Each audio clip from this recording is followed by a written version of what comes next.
And welcome to Super League Triathlon Extra Time. We have just witnessed right here on these very cobblestones the most incredible men's race. And Annie Emerson and Chris McCormack join me right now. And Macca, I'll start with you. How about that race from Matt Hauser? He raced on anger in the first stage. He raced on anger in the second stage. The anger ran out about 10 minutes too early, but he still had an incredible second place. Yeah, he was unfairly served a penalty with a false start that he didn't do. We don't know if it was Jamie Riddell or someone else in the team. He had to serve that penalty. I think it frustrated his racing.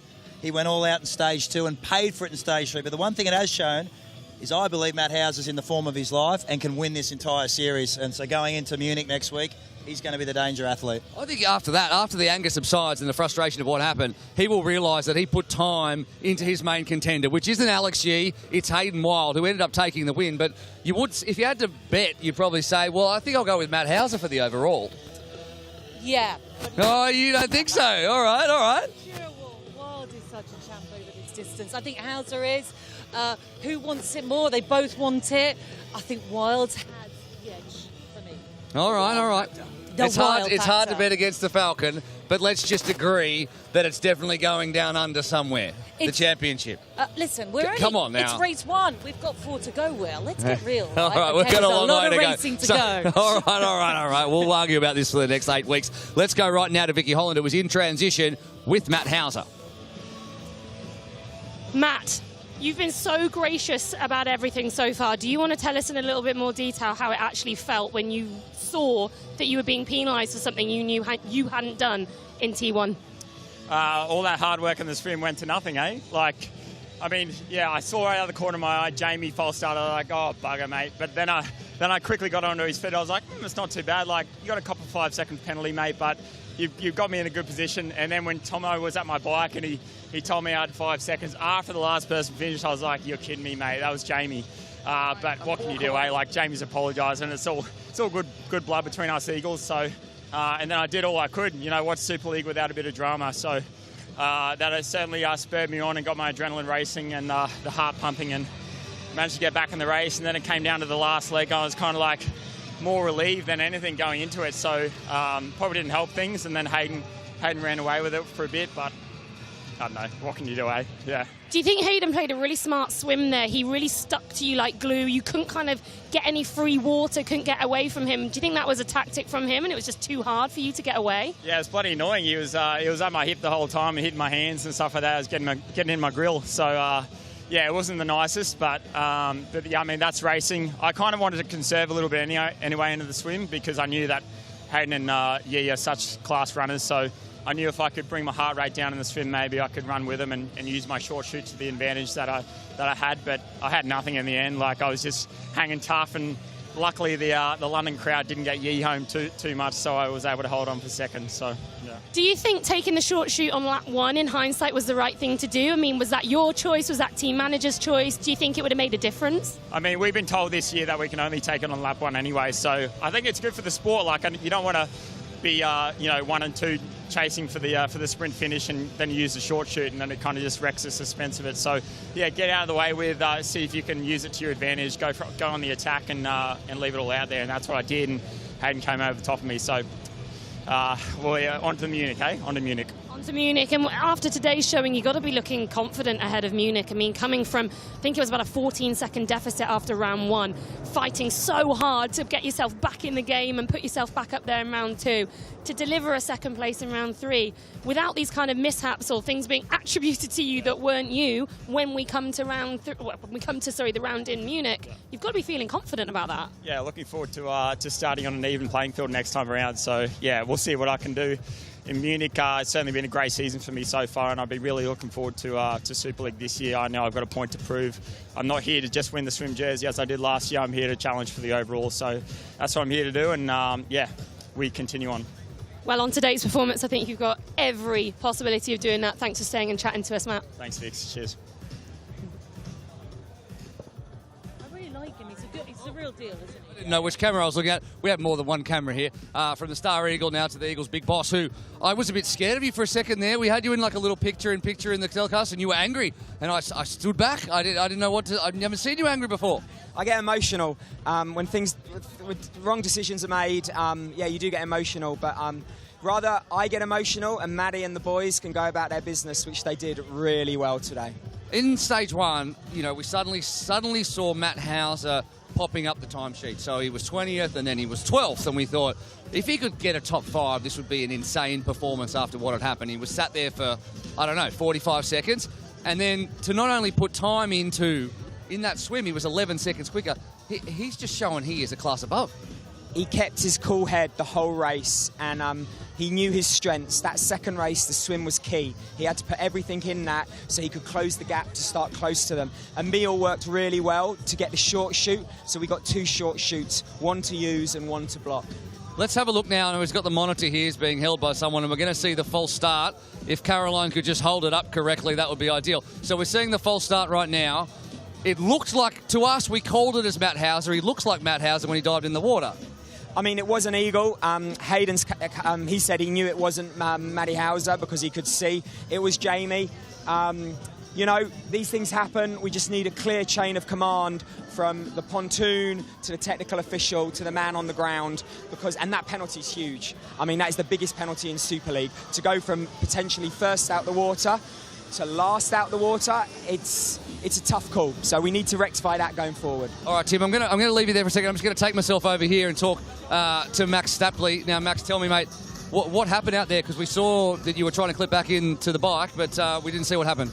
I mean, I was in a bit of a tough spot coming into the bike leg, and then I just tried to go up the inside of one of my competitors, and probably not enough space there, and paid for it by having one face in the barrier and my foot in the air. Well, it's going to happen. This is a very tough course, extremely bumpy. There's no room whatsoever. I'm surprised we didn't see more incidents, since it just seems to be you that was on the receiving end this time.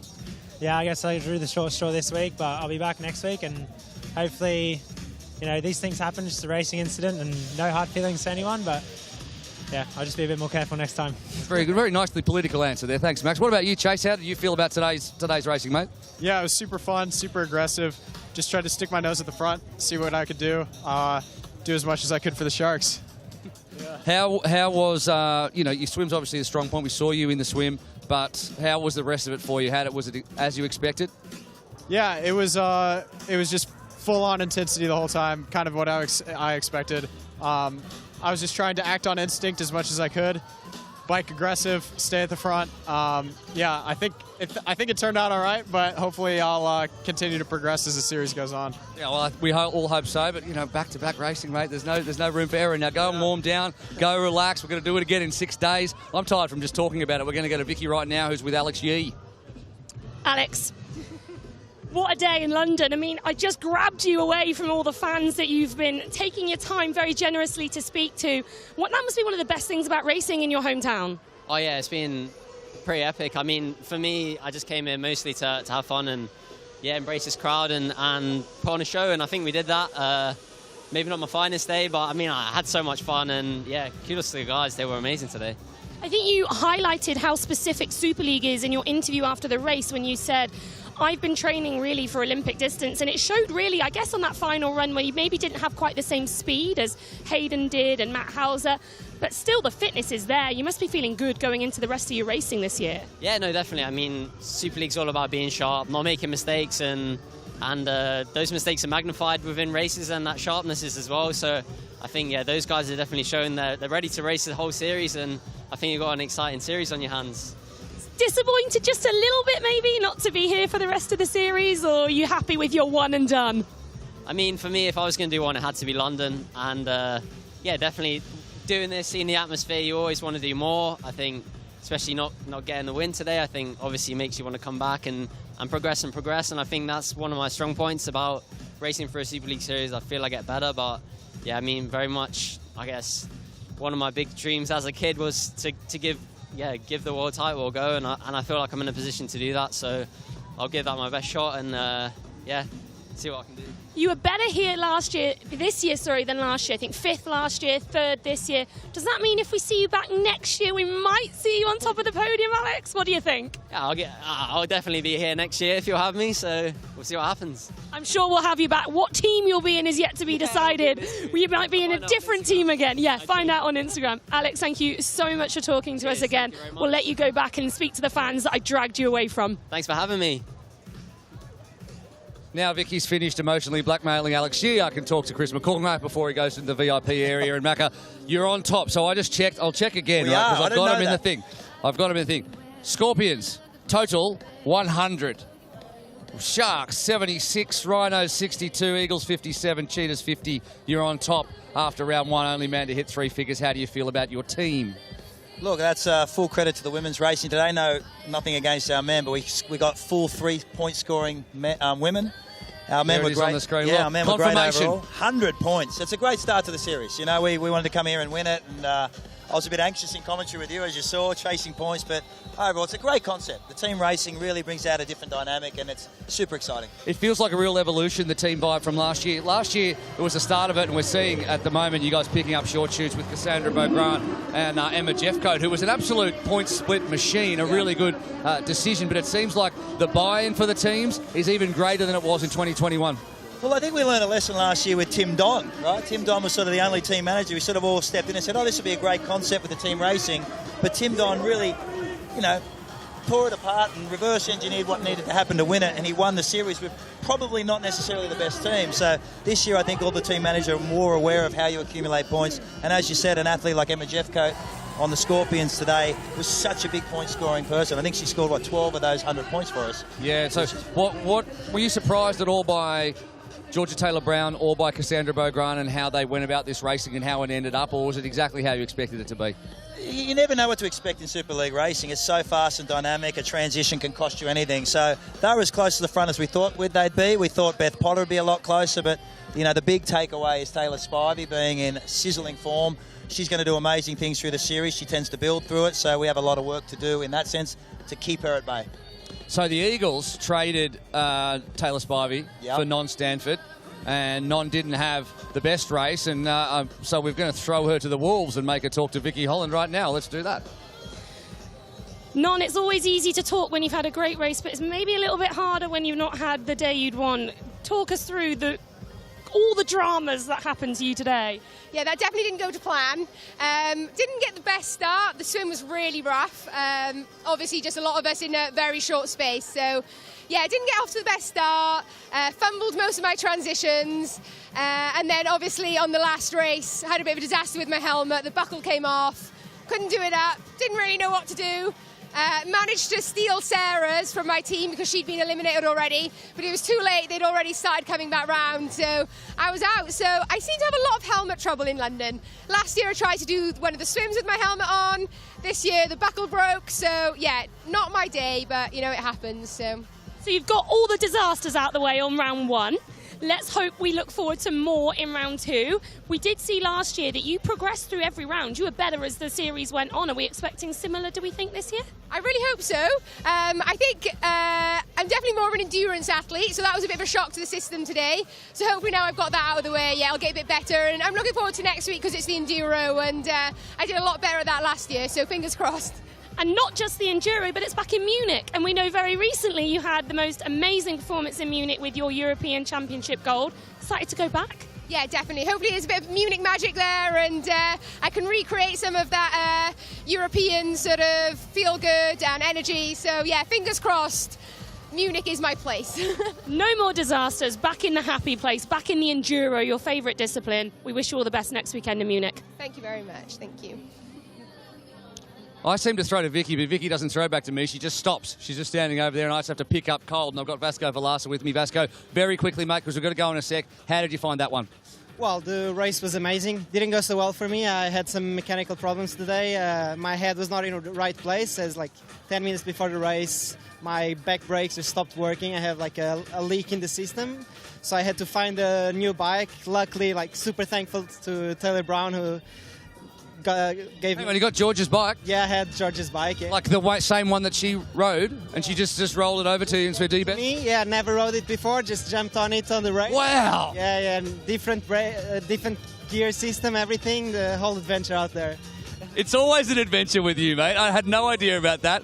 Well, you did incredibly well considering. Go rest up. We can't wait to see you go again in 6 days' time. Thank you so much. All right, we'll go over to Annie. We'll bring Annie in to wrap it up. Mate, Munich coming up. Already, my heart rate's still so high. What do you think about what's going to happen next? I said I thought Matt Hauser is a real contender. Obviously, Cassandra Beaugrand looks supreme, and we're going to do it all again back in Munich once again. I haven't been there before, but you've been there. What's it like? It's a great course. It's a really challenging course. Totally different to what we see here in London. There's a few more hills in it. It's the enduro format, which I absolutely... It's the best one, I reckon. It's the best one. There's no break. It is brutal, really. And I'm not joking. It is absolutely brutal. What have we learned from today? Well, the main contenders, who we thought would be the contenders, are right up there.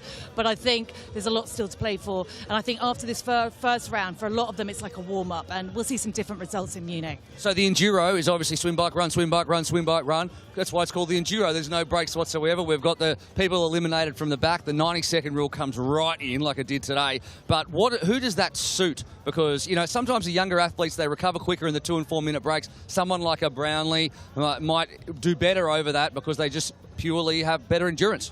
I'd expect to see Johnny Brownlee up there. He loves the... You're very biased, though, but carry on. Oh, listen, I'm not. He's the best. I am too. Come on, he's a 3-time Olympic medalist.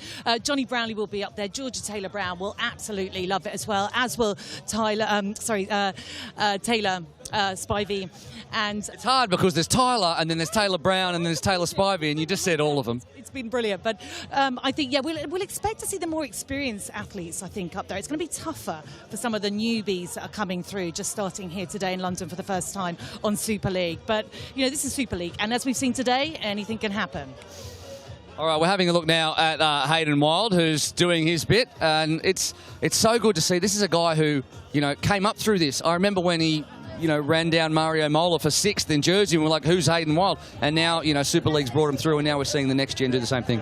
He is the real deal. For me, we've been talking about Hauser, but I think that Wilde is absolutely going to be, and we can see Hauser there, but Wilde signing some autographs, he absolutely is the one to beat. He loves this format. He's so talented, and okay, he's had a few upsets earlier on this year, but, look at him in the Commonwealth Games, look at him all round. He's a huge talent. For me, Hayden Wilde's going to be the one to beat, but expect to see Johnny Brownlee up there in. You had to get the last word in here. You're living your best life when you're signing autographs with your shirt off, and that's exactly what Hayden Wilde did, and why not? He won in London in 2021, he won in London in 2022, and now we go to Munich. All the details and all the backstage stuff will be on superleaguetriathlon.com. Don't leave the YouTube channel, and we'll see you next week in Munich. Street Spivey now. Cassandra Beaugrand has done it for Bahrain. Huge amount of money, and the reason that... Silver in Birmingham.